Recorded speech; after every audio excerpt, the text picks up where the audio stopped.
clair pour le support de mon travail, c'est uniquement lié à la région, où on peut essayer d'aller voir un petit peu plus loin, où il faut que je me concentre uniquement sur la matière première qui est sur place. C'est déjà une réponse assez précise, enfin une question assez précise. Au Japon, il y a différentes lois aussi. Là, par exemple, à Kyoto, nous ne pouvons plus creuser la terre. Donc, ça dépend aussi des différents décrets, des différentes lois qui régissent. Pardon ? Certains gisements sont épuisés de matière première. Voilà, épuisés. Il y a une interdiction aussi, donc c'est réglementé, nous ne pouvons pas avoir accès. Il y a toute une période où les céramistes devaient acheter la terre, mais ne pas aller creuser, par exemple. Donc ça dépend aussi du degré d'expérience que vous cherchez, mais notamment, bien évidemment, comme vous êtes céramiste, vous savez déjà certainement que la terre est très liée aussi à chaque région, à chaque four, etc. Donc nous avons eu Émilie Pedron en résidence à la Villa Kujuyama, c'est en 2016, qui a visité plusieurs fours et en même temps allé récupérer la terre dans différentes régions au Japon.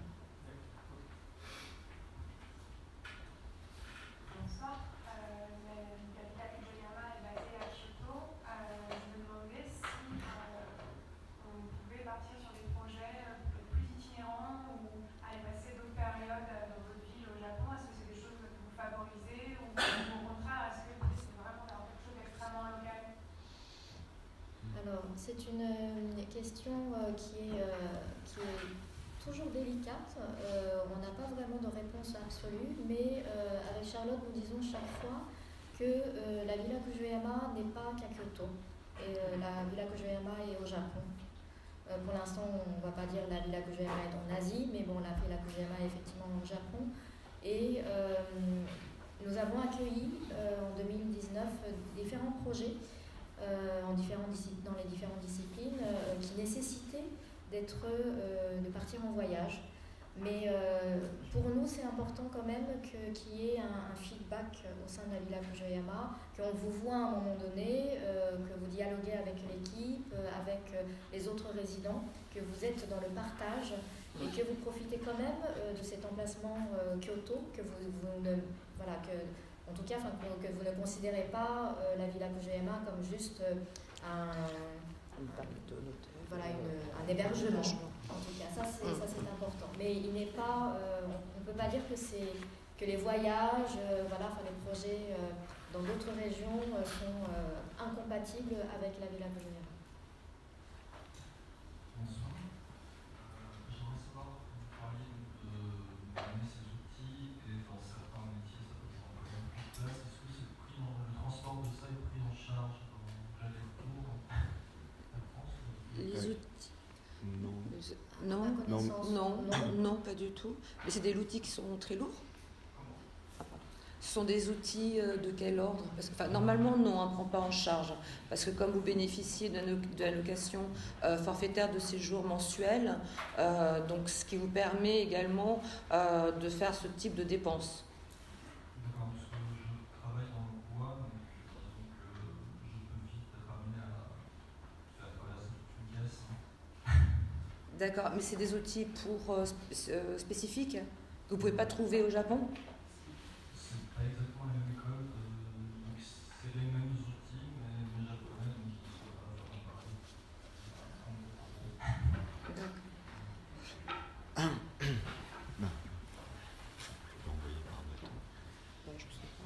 Bonjour, je voulais savoir au niveau du dossier, quel avancement il faut en fait, est-ce qu'il faut des maquettes, des croquis, ou est-ce que c'est juste une intention? Alors vous avez un dossier d'intention, mais vous avez également la partie dossier artistique. Et dans le dossier artistique, on a besoin également de voir un petit peu quel est votre parcours artistique, puisque ça fait partie du dossier de candidature. Donc vous pouvez en effet joindre des maquettes et tout ce que vous pouvez, c'est une sélection qui vous est propre.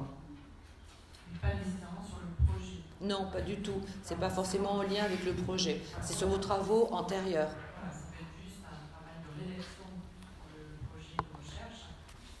C'est vraiment déjà des choses réalisées au projet. C'était. Ça répond à la question.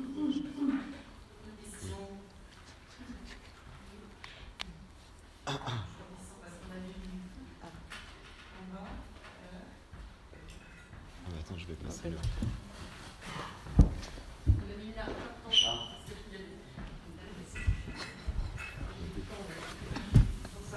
Je voulais savoir parce que les frontières sont parfois un petit peu floues entre le design et le métier d'art.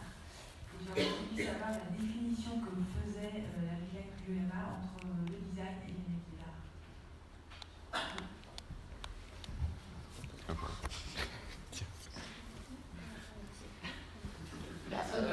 Mais.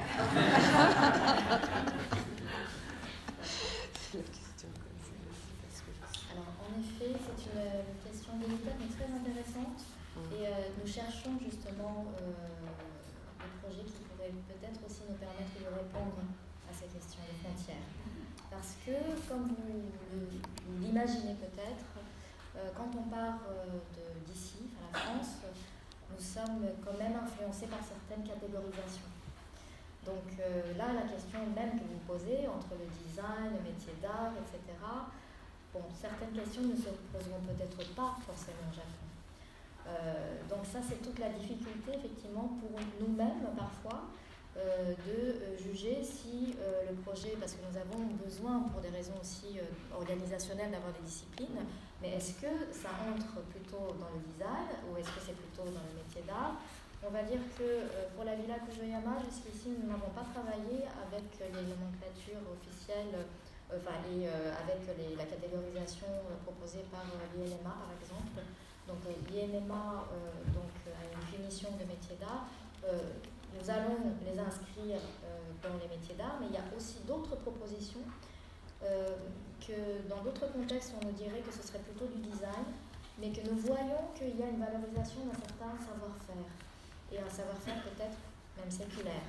Donc dans ce cas, nous allons avoir un temps de consultation en interne et souvent nous allons reclasser aussi les projets en disant finalement ce projet aura plus de chances à être jugé dans la catégorie design plutôt que métier d'art. Mais pour les métiers d'art, ce qui est très important pour nous, c'est aussi pour ça que je vous disais tout à l'heure que nous avons le mécène principal, la Fondation Bettencourt-Schuller, qui pourrait avoir une expertise technique si nous avons des doutes ou nous n'arrivons pas forcément à expertiser totalement par nous-mêmes en comité interne. La maîtrise de la technique, le savoir-faire est quand même déterminant pour les projets métiers d'art. Donc vous pouvez passer un dossier inscrit en design, vous pouvez juger le passer en métier d'art. Ça nous est déjà arrivé. Par exemple, entre la gastronomie et le design, par exemple, le food design, au regard de dossier, nous avons passé parfois en gastronomie. Il arrive qu'un dossier soit examiné par plusieurs experts. Voilà, exactement, c'est ce que j'allais dire, Françoise. Donc voilà. Alors, il y a une question par là. Oui, ça se rejoint un petit peu. C'est pour savoir si vous étiez ouvert à des projets pluridisciplinaires, mais notamment, par exemple, dessin céramique, entre métier d'art et art visuel, art plastique. Oui, après, il faut... alors, peut-être que Glenda pourra vous répondre sur comment présenter ce type de dossier, parce que il y a on va dire une réponse technique aussi à donner. comment on coche les cases, ça je préfère être sous contrôle de Glenda. Parce que effectivement il pourrait avoir des projets pluridisciplinaires. Bon, la Villa Kujoyama est plutôt dans l'interdisciplinarité, donc c'est aussi une approche on n'a pas forcément envie d'enfermer par exemple les métiers d'art dans les métiers d'art. S'il y a des collaborations possibles, pourquoi pas. Donc nous sommes ouverts. Par contre, ce serait quand même important pour nous d'identifier quel est l'axe principal du projet. Parce qu'il va falloir, et c'est là où je te regarde Glenda, pour définir il faut un fil comment rouge. Le projet est déposé aussi. Voilà, c'est ça, parce que nous, sur ce programme-là, vous avez bien vu, c'est par catégorie, c'est par discipline. Donc, oui, pour les dossiers, pour des projets pluridisciplinaires, mais en même temps, il nous faut quand même un fil rouge qui ne peut pas... C'est entre design, vous avez dit, et art plastique. D'accord, donc sûrement qu'il y aura plus, je sais pas, parce que les arts plastiques seront plus importants que le design. Je ne sais pas, hein, je ne connais pas votre projet, mais peut-être... il faut un fil rouge en tout cas. Voilà. Ça ne peut pas être à la fois sur... Alors moi j'ai étudié 4 mois la céramique à Kyoto à l'université, mais dans un programme de sculpture.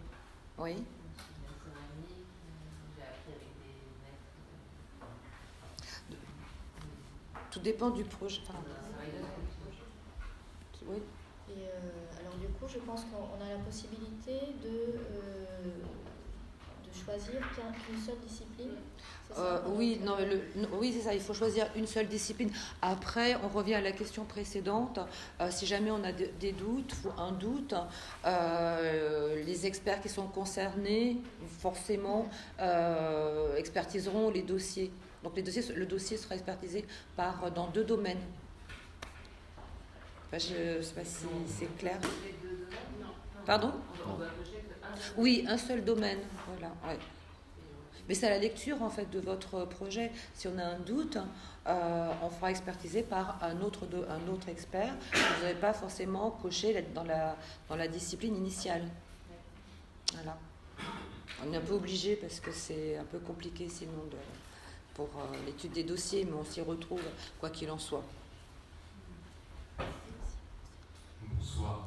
Je suis désolé si je suis passé à côté de cette information. Je voulais savoir qui déterminait, comment était déterminée la durée de la résidence entre 3 mois et 6 mois, par exemple. Alors, dans un premier temps, c'est vous qui estimez le temps nécessaire pour votre projet. Ensuite, c'est le comité d'experts. Il peut être amené à soit diminuer ou à augmenter votre temps de résidence. Mais dans un premier temps, c'est vous qui estimez le temps qui vous est nécessaire pour ce projet, pour votre projet. Et là, c'est une question.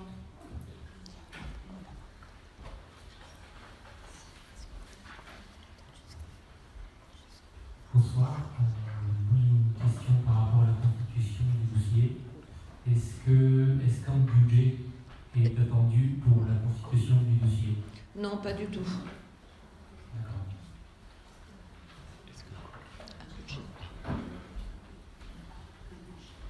On va prendre encore 2 ou 3 questions.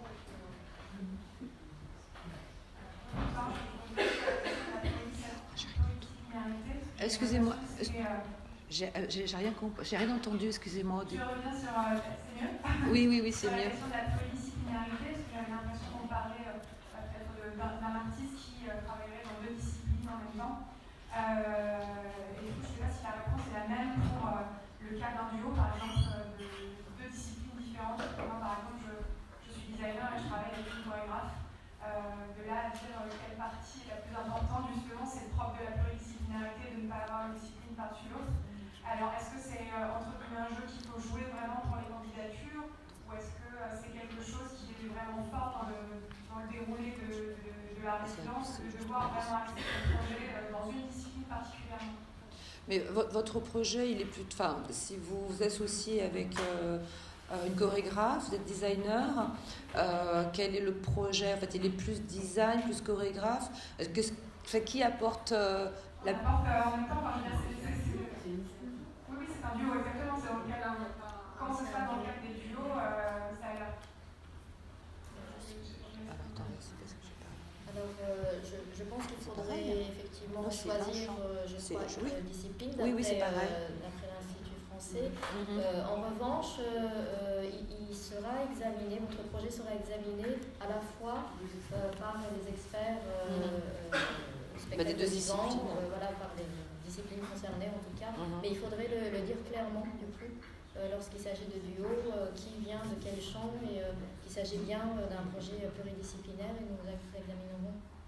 Comment examiner Je pense que c'est quand même très différent du cas précédent, parce que dans le cas précédent, il y a une démarche plasticienne et cet apprentissage de la céramique, quand vous avez un service de la plasticienne, même si c'est la tâche qui intervient là, en l'occurrence dans une maison bio avec deux disciplines différentes, effectivement l'enregistrement se fait dans une seule discipline, mais c'est bien, il n'est pas question de donner la priorité à une discipline ou à une autre, ça sera bien analysé comme étant deux disciplines conjointes et une démarche pour les disciplines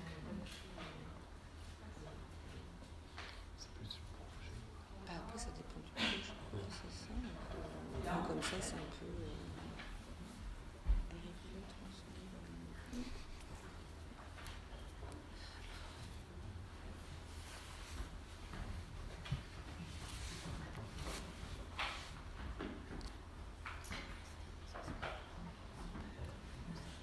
C'est toujours une question sur la pluridisciplinarité. Si le fil rouge, c'est pas la technique, est-ce que vous avez déjà reçu des projets dont justement le propos était plus d'ordre conceptuel et pouvait se matérialiser sous différentes formes possibles en fonction des rencontres qui sont sur place en fait. Dans quelle discipline? Hors discipline, enfin à travers plusieurs disciplines, mais le fil rouge, c'est pas la technique. Alors, nous avons 15 disciplines, comme on le disait tout à l'heure. Donc, soit ça s'inscrit dans l'art conceptuel, ce serait plutôt art visuel. Même dans l'architecture, effectivement, il y a des approches plus conceptuelles que matérielles. Mais, comme je vous disais tout à l'heure, par rapport au métier d'art, il y a vraiment la maîtrise de la technique qui compte quand même. Donc, selon votre approche, vous pouvez aussi choisir votre discipline, mais peut-être pas forcément en métier d'art, puisque je ne sais pas comment vous pouvez mettre en avant justement la maîtrise de savoir-faire si c'est extrêmement conceptuel. Bien, merci à Sophie et Glenda pour toute cette présentation ainsi que Carl. Merci à tous pour votre attention. Je pense qu'on va s'arrêter là au niveau des questions de la séance plénière. De toute façon, nous sommes là. Si vous avez d'autres petites questions de dernière minute, on peut aussi. Merci à tous. Merci.